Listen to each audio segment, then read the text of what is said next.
โทษสั่งผู้คอยไปซื้อกระเบื้องพี่น้องเลาะเบิร์ดปากซองบ่ต้องถามเลยว่าห้านนั่นห้านนี่พี่น้องไปมาเบิร์ดแล้วทัวปากซองประมาณเกือบ10 ห้านบ่มีอันลบหัวอันนั้นได้แต่กระเบื้องมาบัดนี้กระเบื้องนี่นะ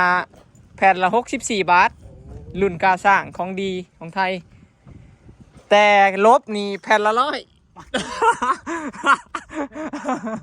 ข่อยเล่นงงเงิดลบแพงกว่ากระเบื้องอันนี้มันเป็นลบอันนี้ลุบแบบนี้ป๊าดโถตกใจเลยได้ยินข่าลบกระเบื้องนี่อันละ100อันนี้นะ64ถ้าเป็นชื่อเบิร์ดลังเนี่ยขวาชื่อสังกะสีนี่ได้อยู่2 ลังก็เป็นชื่อกระเบื้องเห็ดเทือนกระเบื้องนี่นะราคาถบเครื่องเลยแตกต่างกับราคาสังกะสีแห้งพี่น้องเฉพาะลบมันนี่กับแผ่นละ100คิดเอาเถอะแผ่นน้อยๆสั้นๆนี่นะแพงใส่อ้อมเบิดหนูแห้งใบว่าวแพงต่างแห้งอะไรยอมหับเลยว่ากระเบื้องแพงพี่น้องแต่การลบหัวกระเบื้องนะบ่มีพี่น้องบ่มีขายรุ่นเก่ารุ่นน้อยมันมีเข้ามาแต่รุ่นใหม่รุ่นใหญ่เขาเอิ้นร่อนคู่นะบ่มีแต่ร่อนขี้แบบขี้ก็เลยเดี๋ยวคุยกับสร้างก่อนว่าสิเอาแนวใดหาซื้ออยู่ไสแต่ว่าอยู่ในเมืองนะบ่มีแล้วเบิดสุห้านแล้วดูมาเรียบร้อยแล้วบอยเลาะตั้งแต่เช้าพี่น้องเลาะหาซื้อนะประมาณเกือบ10 ห้านนี่แหละจนทั่วปักซองหั่นล่ะจักทำได้แหละทั่วในเมืองแผ่นเรียบวะบ่มีอ่ะบ่มีแผ่นเรียบแล้วงุมมุมข้างหลังบ่พอเท่าไรก็น้อยเดียวเลยเนาะบ่พอลายบ่คือว่าหาคู่หนึ่งหาอันนะคอมเมนต์แบบร่อนเดียวกับหาอันพอมันเป็นร่อนเดียวมันบ่ได้คู่แบบคือตัวเก่าอันนี้คือกระเบื้องพี่น้องบอยซื้อใหม่มา1แผ่นมันบ่พอกับขอบขางมันอันนี้ก็บ่พอแต่สั่งเท้ายังสั่งเขาเจ้าไปหมุกอยู่จักยามได้แล้วพี่น้องประมาณวันที่10ปลายเขาเจ้าต้องไปซื้ออยู่ไทยเขาเจ้าสร้างเพิ่นกำลังเตรียมสิใส่ปั้นลมย่อยๆนี่เพิ่นกบทำความสะอาดไว้เพื่อที่ทาสีบอยทาสีขาวพี่น้อง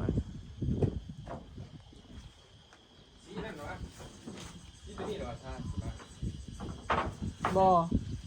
ตัวย่อยเนี่ยสีขาวนี่อันย่อยๆนี่นะทาสีขาวแป้นนี่สีเทา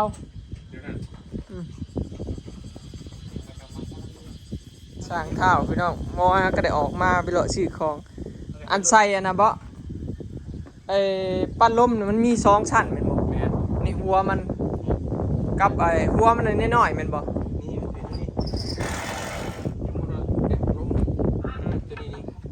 ตัวนี้สิขวบแป้นอีกทีแม่นเลยตัวนี้อยู่ต่อลงมา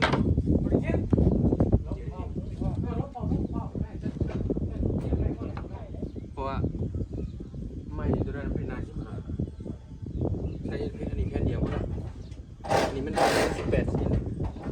เสียยาลูกไว้อันนี้คือย่อยพี่น้องกำลังคิดกระสังเถาบอกว่าอยากให้มันเห็นย่อยเด้แนมเบิ่งกันสิเห็นย่อยก็เลยว่าเห็นแบบนี้เอาเนาะปรึกษากับสร้างคนนั้น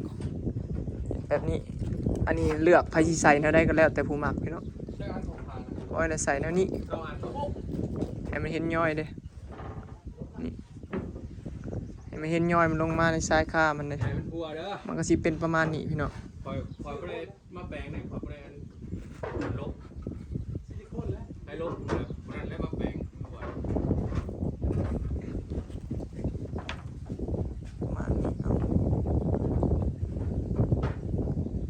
ไม่เห็นกลางว่างน้อยเดียวเนาะบัดเท้าใส่เลยกลางว่างนี่มันเห็นหลายอยู่ร้ายเติบแล้ว เดี๋ยวทาเบิ่งซะบัดทาสีลองทาสีเทาเบิ่งคันว่าทาหน่อยหนึ่งเนาะมันสีงามบ่คันว่าสีเทาบ่งามแล้วเอาสีขาวตัวนี้นะอยากลองเบิ่งลองทาเสียใหม่ยังลองเบิ่งมาไกลเบิ่งไม่เศษนะมันสีงามบ่เพราะว่ายังเลือกบ่ถูกว่าพอปั้นลมมันบ่ได้แม่นใส่อันเดียวเด้พี่น้องคันคือเฮาบ่มีอันย่อยๆนี่นะฮะใส่พัดลมอันเดียวก็ได้เนาะแต่ว่าอันนี้เฮาอยากใส่ย่อยๆมันต้องมีพัดลมตัวนี้อีกพี่น้องมุงกระเบื้องนะมันต้องมีตัวรับอีกก็เลยเลือก2อย่างเลยแต่ว่าอันนี้บ่เลือกสีขาวนี่พัดลมย่อยๆแล้วแต่ความชอบพี่น้องแต่ว่าส่วนหลายหลายคนเขามักทาสีอย่างใหม่อันนั้นก็แต่มันอยากคือวัดก็เลยบ่ใส่นี่คือเฮือนในหนังผีอ่ะนะสร้างกำลังเริ่มงานสรุปวันนี้มีแต่สีมุงซื่อๆพี่น้องกับใส่ปัดลมเนาะเพราะว่าตัวกัวพัวมันน่ะบ่มีซื่อๆกันแล้วต้องรอสั่งมุงให้มันแล้วเบิดกระเบื้องตัวนี้แล้วก็สีทาสีอันนี้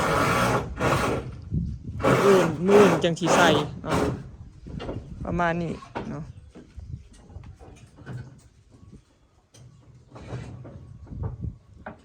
เป็นได้สร้างเท้ามีผู้ใดเข้าไปติดตามสร้างเท้านะพี่น้องเพิ่นเฮ็ดคลิปเนาะเพิ่นเปิดช่องใหม่เฮ็ดคลิปเกี่ยวกับการทำงานเพิ่นแล้วก็เกี่ยวกับวิถีชีวิตเพิ่นพี่น้องชื่อช่องเนาะมีคนเขาเม่นบอกว่าชื่อช่องสร้างเท้านั่นนะชื่อเดี๋ยวมาเบิ่งใหม่พี่น้องเดี๋ยวเขาเบิ่งซอยเข้าไปกดไลค์กดติดตามเพิ่นเด้อพี่น้องให้มันผ่านไวๆเนาะพี่น้องอันนี้คือสื่อช่องเนาะหลายคนผู้เขามาเบิ่งใหม่ในคลิปบอกยังบ่จักเนาะช่องสร้างเท้าพี่น้องภาษาไทยสร้างเท้าคนริมโขงชายแดนฝั่งคลองเนาะบ้านเพิ่นติดคลองนี่รูปหน้าปกก็สิประมาณนี้พี่น้องนี่ประมาณนี้ผู้ติดตาม732คนแล้วเนาะเข้าไปกดติดตามหน่อยพี่น้องฮอด1,000 คนเนาะจากสิผ่านกดของ YouTube เนาะอย่างใดก็ฝากเข้าไปเบิ่งเพิ่นแหน่พี่น้องไปเป็นกำลังใจเพิ่นแหน่ติดตามเพิ่นอีก270 คนเนาะก็สิผ่านกดแล้วเนาะอันนี้กระตุกน้ำมันเตรียมทาสีบ่แม่นกระตุกน้ำมัน บ่แม่นอันต้มหัวกระชาย หัวกระชายใส่กับขิงพี่น้องดีเจ็บแอลบ่ดีเจ็บแอลสร้างเท้าแล้วเจ็บแอลพี่น้องเป็นกระดูกทับเส้นอันนี้น้ำยานวดยังก็วังพรนวดบ่นวดวังพรประมาณนี้พี่น้องเนาะอีกบ่กี่คนเนาะอีก200 กว่าคนเองสิผ่านแล้วของเพิ่นฝากไปกดติดตามเพิ่นด้วยนะพี่น้องเพิ่นเฮ็ดคลิปก็เกี่ยวกับวิถีชีวิตเพิ่นน่ะเพิ่นลงคลองยามว่างยามมันเฮ็ดกับเพิ่นก็ไปเฮ็ดงานสินะยามเช้าลงคลองกับยามแรงบ่ยามแรงบ่ได้ลงเมื่อพักผ่อนยามแรงยังไงเนาะไปซื้อของเล็กๆน้อยๆก็เบิดหลายพี่น้องส่วนหลายน่ะซื้อของน่ะพวกแป้นพวกหยังนี่ซื้อเป็นราคาสูงหลักพันหลักหมื่นนี่บ่เบิดหลายอยู่แต่ว่ามันหูจุดนะแต่เฮาไปซื้อของพ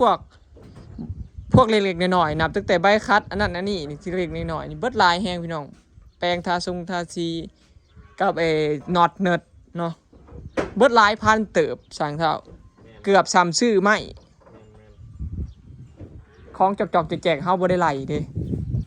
แต่พอเฮาซื้อเพื่อเฮ็ดไปเรื่อยๆแล้วเบิดหลายแฮงดีของกระจอกกระแจกสรุปวันนี้ก็จะมุงให้เสร็จเฉพาะหัวขอบขานี่บ่ได้เฮ็ดมันบ่มีขายสั่งมาแต่ไทยแก้บ่ได้นะมันบ่พอหาคู่เนาะจังซั่น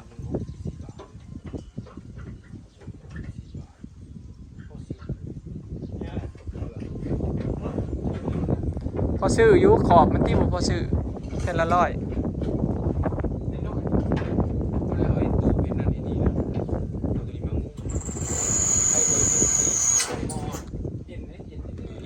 แม่ราคามันก็สูงแม่นอยู่อันนี้มันแผ่นละ64แต่ว่าสังกะสีมันก็แวดละเท่าใดแม่นละ100มันติดมันใหญ่กว่ามันใหญ่กว่า ถมระบบ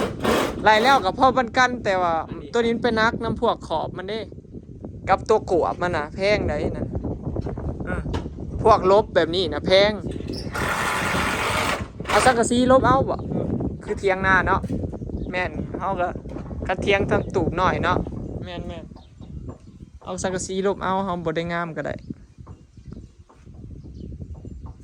ตัวไรช่องใช้ระยะแล้วได้4 คน บ่กระเบื้องนี่2แผ่นบ่จังซ้ำมันจังซ้ำสังกะสีแผ่นหนึ่งเม็ดหนึ่ง นาซีเมน เนาะ64 บาทก็120แพงกว่าสังกะสีอะ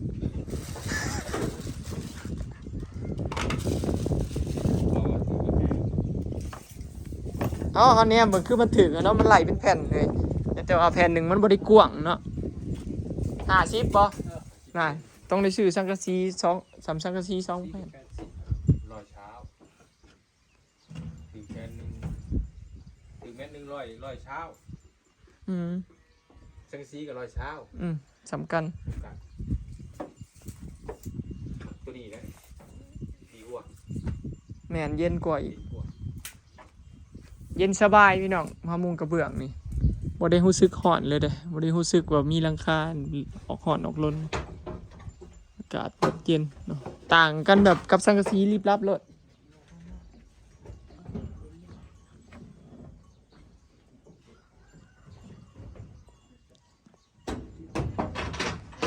คอยเห็นนั่นมีผู้หนึ่งอยู่ในTikTok เราลงเฟซว่าโอ้อย่าเลือกช่างต้องเลือกดีๆเด้อเราอ่ะคอยมุ่งหลังคาโมเดิร์นหัวเราอ่ะเราลงใน TikTok นะเลยเรามุ่งหลังคากระเบื้องโมเดิร์นนะมันเนินลายแบบนี้มันกระนำมันก็สีไรหย่อน หัวเบิดหลังเลยนะสงสัยมันเป็นน้ำไรหย่อนเนาะกระเบื้องเนาะเราก็เลยบอกเข้าใจว่ามันหัวหย่อนเขาใส่กระเบื้องบ่หรือว่าเป็นหย่อนสร้างนี่สินะเห็นเขาลงในคลิปพี่น้องแต่ว่าบ่แม่นเกี่ยวกับเฮาดอกหมายถึงเห็นเขาหักกระลงเมื่อวานคนก็เลยดังมาเลยเขาแตกกันดราม่ากันว่าเป็นหย่อนหยังนะเป็นหย่อนกระเบื้องเนาะขอคิดว่าเนาะคำว่าเป็นน้ำสร้างมันต้องบ่หัวลายปานนั้นมันต้องหัวเป็นจุดนะ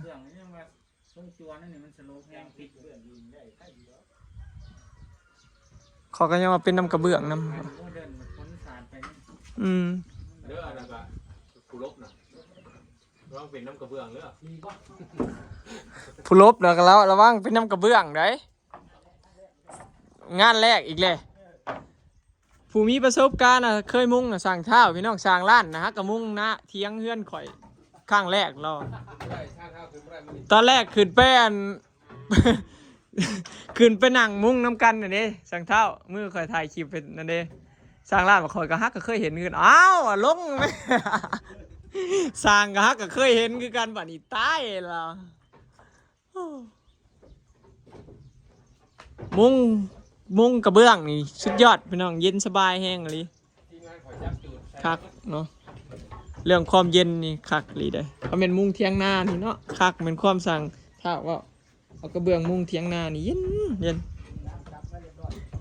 ราคากับซูซีกันน่ะลื่นสังกะสีบหลายนี่ก็ได้นะเมื่อนี้มา4 คนพี่น้องสั่งแปรเล่ากะไถหน้าสั่งดาวกะยุดไปมื้อที่2มื้อนี้หวานไถหน้าหวานเขาเจ้าเห็ดหน้าหวานเด้สั่งปูก็นอนแล้วเราอะนอนถ่าสั่งข้าวนอนถ่าสั่งร้านยิ่งได้ใส่ซิลิโคนอีกแม่นบ่นี่อ๋อใส่ในหัวน็อตกันไว้เนาะมาเบิ่งการมุงแล้วของสั่งเท้าพี่น้องมุงโตกระเถิบเนาะนี่ก็สิเป็นประมาณนี้เนาะเป็นใดพี่น้องงามบ่บอนอันล่องนี่ก็แจบคักได้เราเฮ็ดเราปาดกระเบื้องแต่งใส่แจบเนาะปกติมันสิเป็นหูอันนี้เราเฮ็ดปาดแล้วก็ยิงซิลิโคนติดทุกแผ่นเลยเบิดซิลิโคนไป11หลอดพี่น้อง เบิดซิลิโคนแล้วยาถูกแผ่นเลยเนาะตัวเกยนี่ยาไปเบิดจะถูกแผ่นยามันไหลหย่อนมากันไว้เบิดถูกแผ่นเลยรวมแล้วนะ11หลอดซิลิโคน หึคำมันถึง มันงงวะพอซิลิโคนจะบ่ติดอยู่แล้ว บอสอันนี้เราเห็ดแจบเนาะใช่ มันอยู่ อาศัยหนอดจับ ก็ลบตีได้เป็นว่าจะน้ำโบไซ มันสิตีงเนาะกระเบื้องตัวกิฟล็อกน่ะแบบตัวนั้น ตัวนั้นนะบหัวแน่นอนแต่ว่าน่ะมันกระเทิบเติบอยู่ด้วยสั้นเติบอยู่เนาะ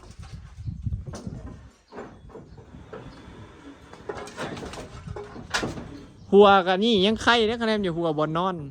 จะไปดึงมันแปลง2 เซนมันใจเลย ปัญหาการมุงคากัดย่านตัวเดียวเลยพี่น้องไพ่ก็ได้อย่ามันหัวมากเลยมันแก้ยาก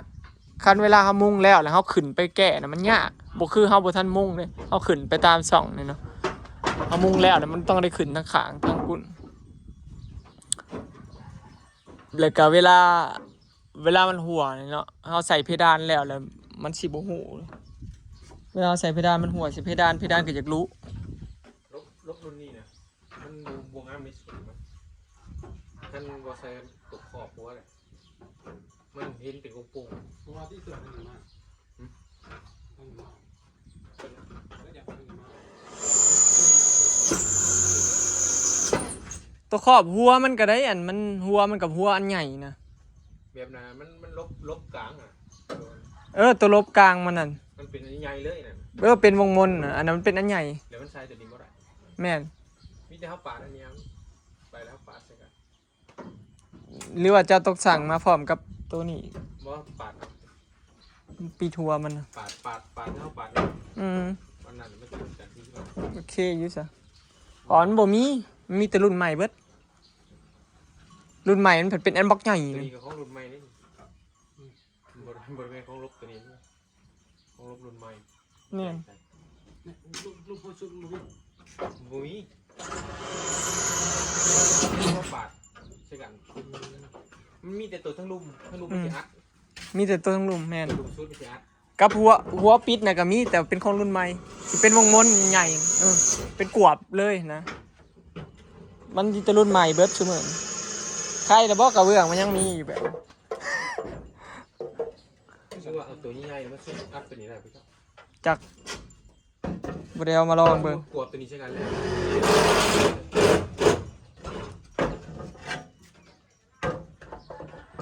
บ่ฮู้ว่าเฮาซื้อเอาตัวใหม่มาขวบลงต่อกันจักว่าได้จักหรือนั่นใดบ่ได้เอามาลองเบิ่งนะจักแผ่นบ่ได้เอามาลองเบิ่งเดี๋ยวถ้าเบิ่งคันสั่งบ่ได้จังว่าจังสิขึ้นลองเอามาลองเบิ่งจักแผ่นโอเคเนาะพี่น้องคลิปนี้ก็สิขอเก็บภาพบรรยากาศไว้สำนี้เด้อเนาะพี่น้องเดี๋ยวรอติดตามเบิ่งเนาะตอนมุงมือนี่เขาเจ้าก็สิมุงกระเบื้องตัวนี้ให้มันแล้วก็สิได้ทาสีแป้นลมกับพวกย่อยนี่แล้วก็มืออื่นจังสิได้เฮ็ดเนาะทาให้มันแห้งไว้มืออื่นคลิปนี้ก็จบไว้สำนี้เด้อพี่น้องเนาะพอกันคลิปหน้าไปแล้วสบายดีเดี๋ยวรอเบิ่งว่าสิฮอดคันใดมื้อนี้เนาะ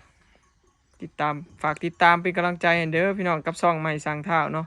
ผู้ติดตาม700 กว่าคนแล้วเนาะยังอีก200 กว่าคนเนาะก็จังสิผ่านกดเนาะไปแล้วสบายดี